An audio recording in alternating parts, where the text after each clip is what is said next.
মৰাণত শিক্ষিত পুত্ৰই টকাৰ কাৰণে পিতৃক হত্যা কৰাৰ অপচেষ্টা। মৰাণ খটখটিৰ নন্দননগৰৰ পুলিন বৰাৰ শিক্ষিত বিবাহিত পুত্ৰ সুমিত বৰাই অন্য দিনাৰ দৰে কালিও টকা বিচাৰি পিতৃক শাৰীৰিক মানসিক হাৰাশাস্তি কৰে।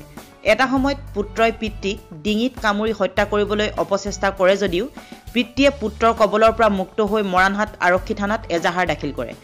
মৰাণহাট থানাৰ আৰক্ষীয়ে 12/2021 নং গোচৰ পঞ্জীয়ন কৰি ভাৰতীয় দণ্ডবিধি আইনৰ 294/307/326 ধাৰাত আজি আটক কৰি ৰঙাঘৰলৈ প্ৰেৰণ কৰে।